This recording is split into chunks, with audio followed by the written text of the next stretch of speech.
For privacy reasons, names and places have been changed. This story is inspired by true events. On the warm summer night of 2023, 22-year-old Tyrell Sandoval, a seasonal lift operator enjoying a camping trip, left his friends' gathering after midnight. He walked away from their campsite, deep within the ancient Donner Ridge Grove near North Lake Tahoe, California, disappearing into the dense pines. He never returned. Despite an extensive and immediate investigation, spearheaded by Deputy Corinne Matsos, and a relentless ground search by seasoned tracker Abel Ruiz, Tyrell Sandoval vanished without a trace. All that remained was a single, distinctive paracord bracelet woven with deer hair found near their abandoned camp. For 2 agonizing years, his family and the community lived with a crushing, suffocating uncertainty, their hopes dwindling with each passing day. Then, in the late summer of 2025, a horrifying and cryptic discovery was made. DNA lifted from wax-drenched twine found at a makeshift remote altar deep in the woods definitively matched Tyrell Sandoval. This is the complete investigation into what happened to Tyrell Sandoval. Before we continue, let us know where you're watching from, and if you enjoy this content, consider liking and subscribing to our channel. Now let's continue. Tyrell Sandoval, at 22 years old, embodied the spirit of North Lake Tahoe. A seasonal lift operator, his life revolved around the rhythms of the mountains, finding both livelihood and solace amidst the towering pines and the vast expanse of the lake. He was a familiar face in the vibrant local community, a young man who had seamlessly integrated into the active outdoor lifestyle that defined the region. The summer of 2023 found Tyrell, like many others, embracing the warmth after the long ski season, a time for recreation and camaraderie beneath the clear California sky. It was during one such quintessential summer evening that Tyrell joined a group of friends for a camping trip in the Donner Ridge Grove, a serene yet dense section of forest bordering North Lake Tahoe. The air hummed with the familiar sounds of a typical summer night, crackling campfire laughter and the distant murmur of the lake. The group gathered around the flames, sharing stories and enjoying the easy companionship that comes with shared experiences in the wilderness. There was no indication of anything amiss, no premonition of the events that would soon unfold. As the night deepened and the campfire embers began to fade, sometime after midnight, Tyrell Sandoval reportedly stood up from the circle. His friends recalled him indicating he was stepping away from the camp, perhaps for a brief walk or to attend to a personal need, before disappearing into the thick, dark pines that encircled their site. His departure seemed unremarkable at the time, a common occurrence during any camping excursion. The friends continued their conversation, expecting his swift return. However, minutes stretched into an hour, and then several. The initial casual assumption that Tyrell was simply taking his time slowly gave way to a creeping sense of unease. The laughter subsided, replaced by quiet calls into the darkness. When those calls went unanswered, a more urgent search began, first around the immediate perimeter of their camp, then extending tentatively into the dense forest. As dawn approached, painting the sky with the first light of day, the stark reality became undeniable. Tyrell Sandoval was gone. He had vanished without a trace into the vast wilderness, leaving behind no signs of struggle, no calls for help, only an unsettling void where he had been moments before. The immediate fear and confusion amongst his friends were profound. A person had simply ceased to exist. The dawning light brought no comfort to Tyrell's friends. Instead, it illuminated the chilling emptiness of his absence. After their own frantic, fruitless search around the campsite, they made the desperate call to local authorities. Deputy Corinne Matsos of the local sheriff's department was among the first to respond. Her arrival marked the official commencement of what would soon become a full-scale missing person investigation. The initial reports from Tyrell's friends were consistent. He had simply walked away after midnight and not returned. There was no distress, no argument, just a quiet departure into the dark. The urgency was immediate. Seasoned search and rescue teams, aided by K9 units and a growing number of community volunteers, converged on the Donner Ridge Grove. Their efforts focused intensely on the immediate perimeter of the campsite, then fanned out into the surrounding pine forest, a vast and rugged expanse known for its challenging terrain. Deputy Matsos conducted thorough interviews with Tyrell's friends, meticulously piecing together his last known movements, his mood and any potential reasons, however slight, for him to leave the camp. Every detail, every casual comment from the previous evening was scrutinized for a hidden clue. Early theories ranged from the most common explanations for disappearances in such wilderness. Tyrell might have become disoriented and lost in the dense terrain, or perhaps suffered an accidental fall in the rugged landscape. The possibility of a voluntary departure, though less likely given his apparent contentment, was also considered and investigated. However, the Donna Ridge Grove presented formidable challenges. Its thick canopy obscured aerial views, the uneven ground made foot searches arduous, and the sheer scale of the wilderness could easily swallow a single individual without a trace. Tracker Abel Ruiz, renowned for his expertise in wilderness search and recovery, was brought in, his keen eye and knowledge of the land a critical asset in an environment that offered few obvious clues. Despite the extensive resources deployed, the initial days yielded nothing concrete. Missing person posters, featuring Tyrell's smiling face, were soon distributed throughout the North Lake Tahoe area, plastered on community boards and shared across local news channels, appealing to the public for any information that might break the perplexing silence. The initial frantic energy of the search for Tyrell Sandoval slowly began to dissipate. Days bled into weeks, and then into agonizing months. Despite the relentless efforts of search and rescue teams, the unwavering dedication of Deputy Matsos, and the specialized tracking skills of Abel Ruiz, the vast wilderness of the Donna Ridge Grove yielded no further clues. Extensive ground searches, meticulously gridded and combed by hundreds of volunteers, proved fruitless. Aerial surveillance, utilizing helicopters and drones, scanned the dense canopy and rugged terrain from above, but reported nothing out of the ordinary. No sign of disturbance, no discarded item, no trace of Tyrell. The initial hope, fueled by urgency, began to wane, replaced by a growing sense of frustration and despair that settled heavily upon Tyrell's family and friends. Each passing day without a discovery amplified their anguish, transforming the initial shock into a prolonged, tormenting uncertainty. Deputy Corinne Matsos, despite the mounting pressure and the lack of progress, refused to abandon the case. She meticulously reviewed every interview, every search grid, every piece of data collected, searching for an overlooked detail, a missed anomaly. Yet the trail had gone undeniably cold. All potential avenues, from accidental hiking mishaps to the less likely voluntary departure, had been exhausted without yielding any concrete answers. The mystery deepened with each passing week. How could a young man simply vanish from a populated area, surrounded by a camping party, without leaving a single tangible trace? No struggles, no cries, no discarded belongings, just an inexplicable void. It was as if Tyrell had been erased from existence, absorbed by the silent, indifferent forest. As the seasons turned, the initial media buzz surrounding Tyrell's disappearance began to fade. What had once been a prominent local news story gradually receded, becoming just one of many unsolved disappearances in the vast and often unforgiving California wilderness. For those closest to Tyrell, however, the silence was deafening. His family and friends were left in a perpetual state of limbo, grappling with a profound grief that lacked the closure of a known outcome. The emotional toll was immense, a constant ache of not knowing. Ultimately, with all leads exhausted and no new information surfacing, the case of Tyrell Sandoval was officially classified as a cold case. The files were archived, but for Deputy Matsos, the memory of the young man who vanished into the pines remained, a persistent, unanswered question haunting the serene landscape of Lake Tahoe. 2 years had passed since Tyrell Sandoval vanished into the dense pines of the Donna Ridge Grove. The calendar now marked the late summer of 2025, a stark testament to the enduring mystery that had plagued North Lake Tahoe.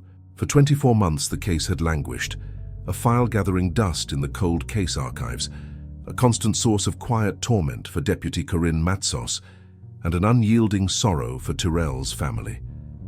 The initial flurry of activity had long since subsided, replaced by the quiet hum of unresolved questions, a period of stagnation that offered no new leads, no shred of information to break the silence. It was during this prolonged lull that an unexpected discovery shattered the stasis. In the late summer of 2025, a pair of amateur botanists, traversing a rarely used game trail deep within the Donner Ridge Grove, stumbled upon an anomaly. Approximately 3 miles northeast of Tyrrell's original campsite, partially obscured beneath a thick layer of pine needles and decaying leaves, lay a small, dark object. It was a paracord bracelet, intricately woven with strands of deer hair, a design both rustic and distinctive. The unusual craftsmanship immediately caught their attention, prompting them to photograph its location before carefully bagging the item. Recognizing its unusual nature and the proximity to the old search area, they reported their find to the local sheriff's department. Deputy Matsos, still haunted by the Sandoval case, was immediately notified. A palpable shift occurred in the office. The discovery, however small, was the first tangible clue in 2 years. Initial skepticism, a natural byproduct of countless false leads in cold cases, quickly gave way to a fragile hope when Tyrrell's friends were shown photographs of the bracelet. They recognized it instantly, confirming that the unique deer hair weaving was a signature detail Tyrrell had crafted himself, a personal item he rarely removed. The bracelet, now confirmed as belonging to Tyrell Sandoval, was meticulously transported to the State Forensic Laboratory. Its unearthing injected a critical new life into the dormant investigation. Every fiber and knot of the paracord, every individual strand of deer hair would be subjected to intense scrutiny. For the first time since that fateful summer night, the wilderness had relinquished a piece of its secret, offering a fragile thread that might finally lead investigators out of the perplexing darkness that had enveloped Tyrrell's disappearance. The confirmation that the deer hair-woven paracord bracelet belonged to Tyrell Sandoval ignited a potent new phase in the investigation. What had been a cold case, a dormant file, now roared back to life with a renewed, almost desperate vigor. Deputy Corinne Matsos, whose commitment to Tyrrell's disappearance had never truly waned, immediately seized upon this breakthrough. Her first directive was to redirect and intensify search efforts, focusing a concentrated perimeter around the precise location where the bracelet had been discovered, 3 miles northeast of the original campsite. This new search zone, previously deemed too far afield for a lost person scenario, now became the epicenter of the inquiry. The unusual nature of the bracelet itself, a handcrafted item with organic elements, inherently shifted the investigation's scope. It was no longer merely a search for a lost individual or the aftermath of a simple accident. The deer hair, meticulously woven into the paracord, hinted at something more deliberate, potentially ritualistic or symbolic. This subtle but profound change in perspective prompted Deputy Matsos to seek specialized expertise. She brought in Lena Chowdhury, an anthropology graduate student from a nearby university, whose academic focus on indigenous practices and unusual artifacts offered a non-conventional lens through which to examine the clue. Chowdhury's initial assessment suggested the bracelet could represent a form of personal totem, or a component in a specific cultural practice, though its exact meaning remained elusive. With the new focus and expanded understanding, the search operation deployed a sophisticated array of technological assistance. Advanced mapping software was utilized to delineate precise grid patterns across the rugged terrain. Drones equipped with high-resolution cameras conducted systematic aerial sweeps, searching for any anomalies or signs of human activity that might have been missed in previous, less targeted searches.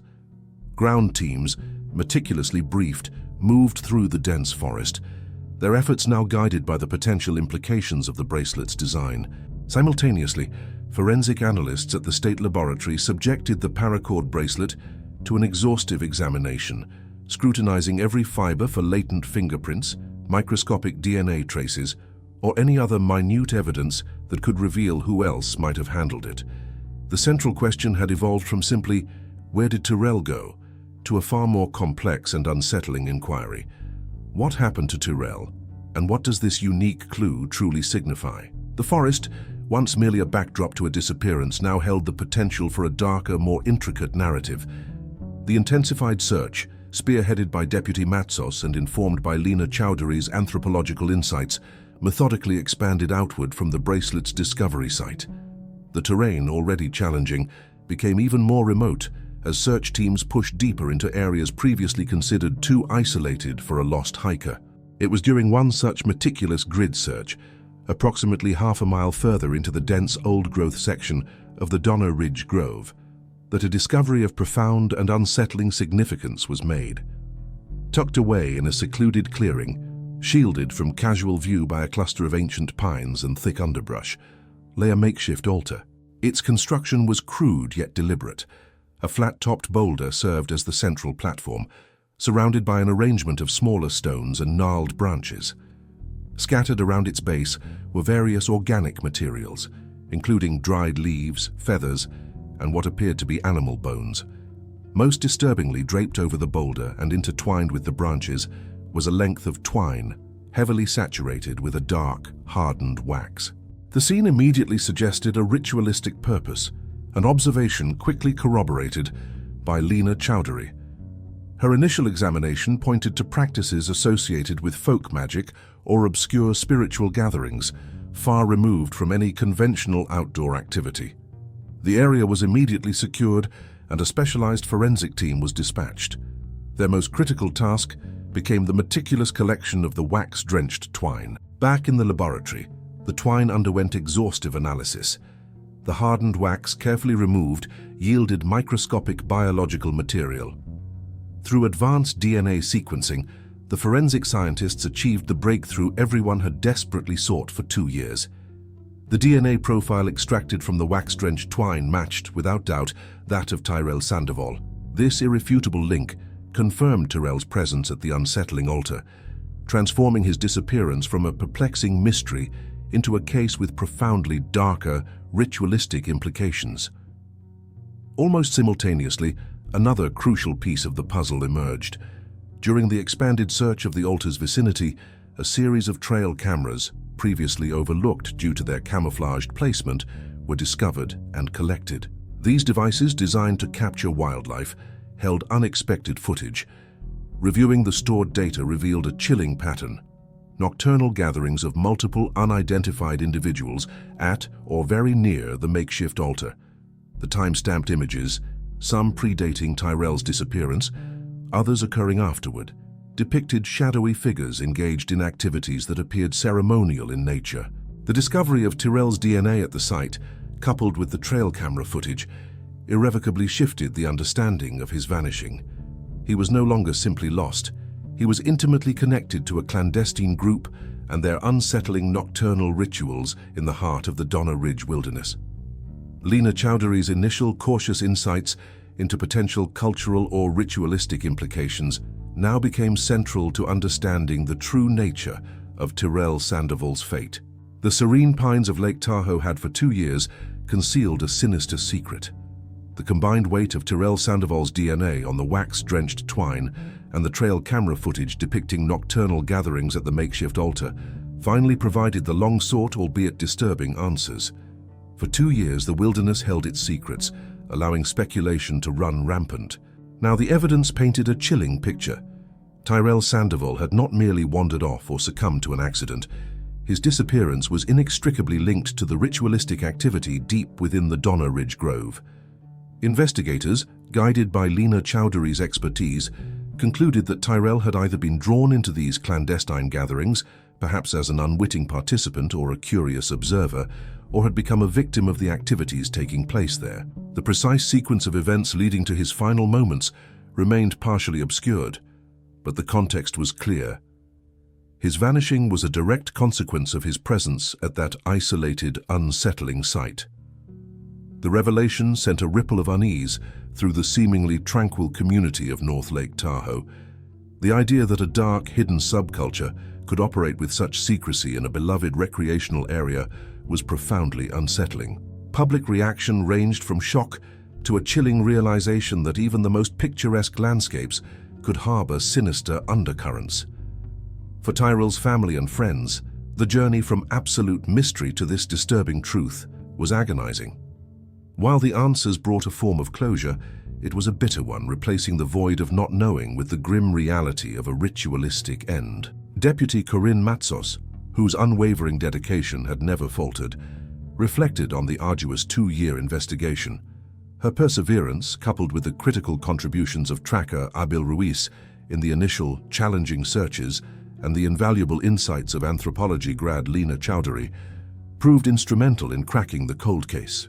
Chowdhury's ability to interpret the unusual clues, from the deer hair bracelet to the altar itself, provided the framework necessary to understand the unfolding narrative. The case of Tyrell Sandoval stands as a stark reminder of the hidden complexities that can lurk beneath the surface of seemingly peaceful environments. It underscores the enduring mystery of human behavior, capable of both profound beauty and unsettling darkness, leaving behind questions about the nature of these rituals and the identities of those involved, a lingering shadow over the serene pines of Lake Tahoe.